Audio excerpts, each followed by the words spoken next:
I'm relationship expert Terry Duran, and today I'm going to be talking about body counts. Now, this is a very hot topic that comes up whenever we're talking about promiscuous behavior, cheating, situationships. So it always finds its way into the conversation. And I think it's something that is extremely overrated.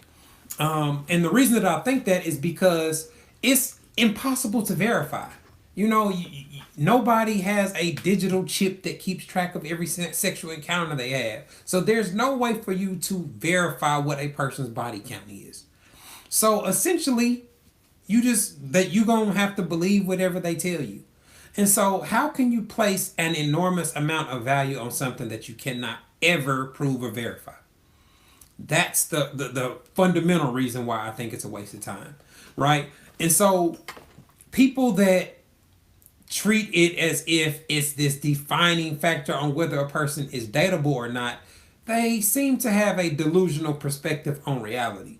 All right, so all that does is cause women to lie when men ask them about it, and it makes men lie about their body count, and a lot of times a lot of people don't even remember their body count, right? So what I wanted to do in the video is put some context on it, right? Just so that you can see how numbers can add up, right? So let's just hypothetically say we have a female. Female starts having sex at 16, right? So she starts having sex at 16, and most women don't get into long-term relationships immediately. So let's say for the next 3 4 years, she has sex with on average 3 guys a year. All right, that's three months plus where she's engaging them, talking to them, whatever the case may be. So she ends up having sex with 3 guys a year. So by the time she goes from 16 to 21, that's from 16, 17, 18, 19, 20, 21. That is 6 years. 6 times 3 is 18. 6 times 3 is 18. So let's just be on the nice side. Let's just shave it down to 15, right? A 21-year-old girl that has sex with 15 guys, most people would be like, "Oh, she's a hoe. Oh, her body count is high or whatnot." That's not unreasonable. It don't take you 90 days of kicking it with somebody to get to the point where you trust them enough or you like them enough to get romantically involved with them. That don't mean you exercise poor judgment. That don't mean that you was a hoe. That's typical. That's what happens when people are around people that they're sexually attracted to. There's a mutual attraction, and they have the time and the opportunity to engage in the sex, right?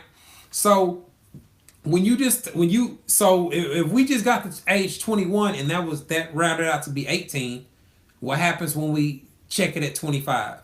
Or we take a 30-year-old's body count. So we're going to be talking about 40s, 50s, etc.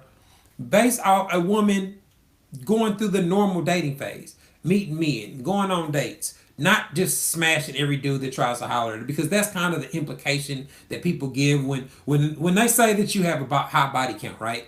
Like I don't have an extremely high one. I don't think it's 3 figures. That's probably, I don't know exactly, but I'd say it's probably around 115, 120 ish. But I know people with way higher than that. But so let's say that's high.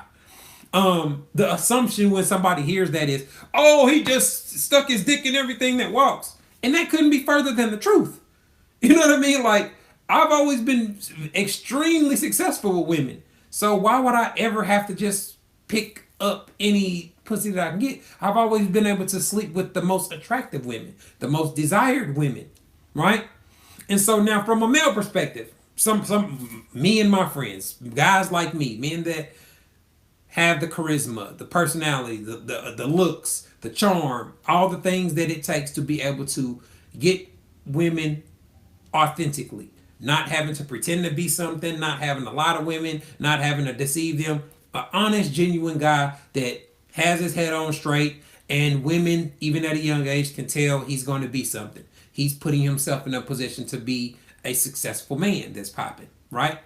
So when I was in the army, 17, 18, when I was in college, I guess I'd say that was my peak sexual years. So on average in college, I would say I would smash about 12 to 15 chicks a year. That's really not a lot. You know what I'm saying? Based off the breakdown I'm about to provide. All right, so in my experience, it usually took 1 to 2 weeks to meet a new chick and get her to like me enough to fuck me. And so that's on average. There are some times where it was just 2 or 3 days. It was 2 or 3 times just hanging out with one another. So it can happen a lot faster than that. But on the average, it ended up taking about 2 weeks. That's phone conversations, that's interactions, that's hanging out, etc. All right, so when you break that down, that's every 2 weeks. That's two a month.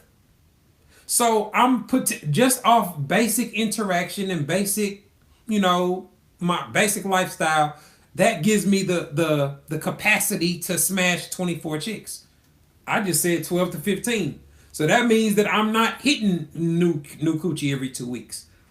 There are sometimes, you know what I'm saying? Like, so on average, when you break it down, it's not very hard for a man to get 30, 40, 50 women under his belt if he's just doing that for 3 or 4 years.